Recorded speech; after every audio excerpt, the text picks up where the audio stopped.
Time for Kids. The story of the three little pigs.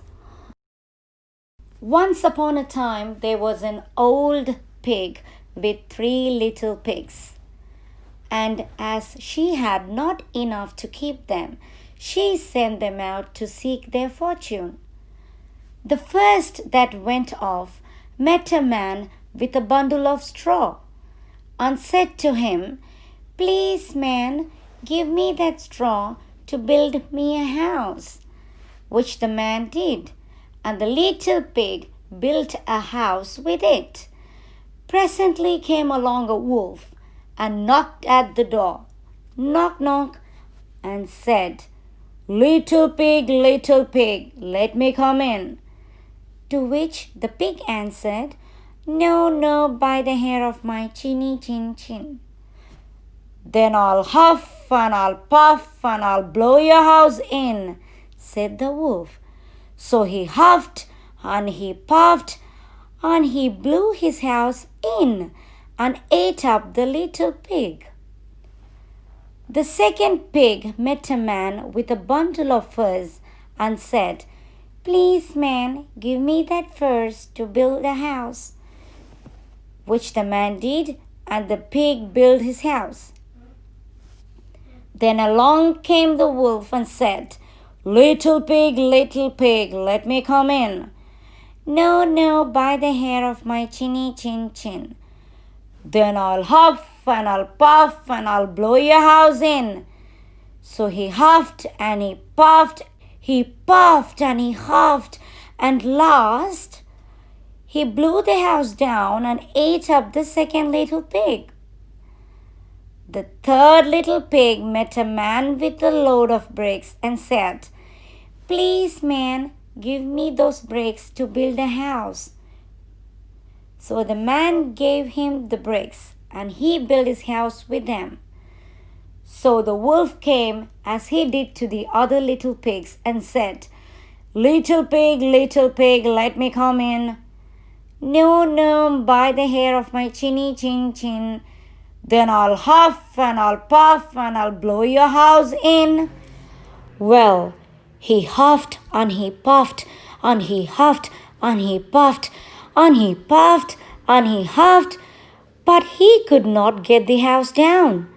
When he found that he could not, with all his huffing and puffing, blow the house down, he said, "Little pig, I know where there is a nice field of turnips." "Where?" said the little pig. "Oh, in Mr. Smith's home field.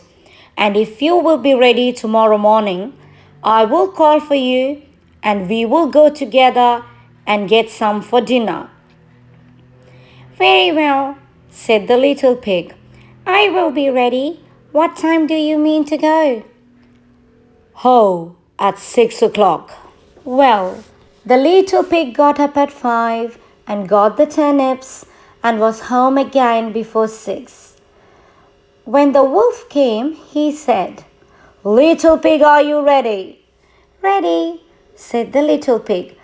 "I have been and come back again and got a nice pot full for dinner." The wolf felt very angry at this, but thought that he would be up to the little pig somehow or other. So he said, "Little pig, I know where there is a nice apple tree." "Where?" said the pig. "Down at Merry Garden," replied the wolf.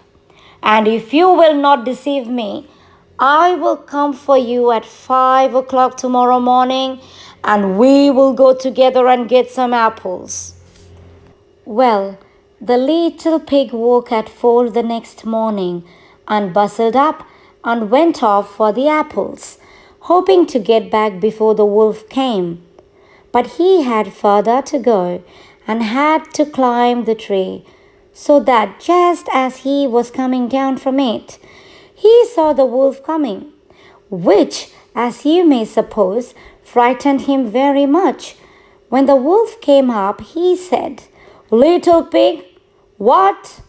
Are you here before me? Are they nice apples?" "Yes, very," said the little pig. I will throw you down one.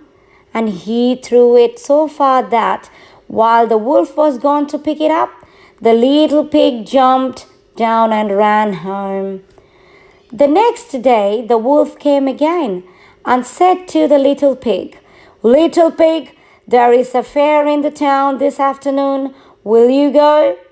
Oh, yes, said the pig. I will go. What time shall you be ready? At 3, said the wolf. So the little pig went off before the time, as usual, and got to the fair and bought a butter churn and was on his way home with it. When he saw the wolf coming, then he could not tell what to do. So he got into the churn to hide, and in doing so turned it round, and it began to roll and rolled down the hill with the pig inside it, which frightened the wolf so much that he ran home without going to the fair.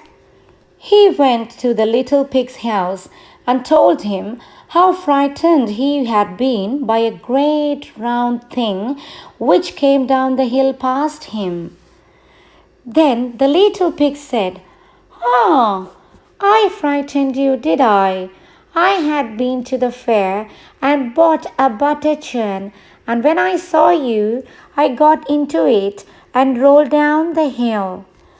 Then the wolf was very angry indeed, and declared he would eat up the little pig and that he would get down the chimney after him. When the little pig saw what he was about, he hung on the pot full of water and made up a blazing fire, and just as the wolf was coming down, took off the cover of the pot, and in fell the wolf. And the little pig put on the cover again in an instant, boiled him up, and ate him for supper, and lived happily ever after.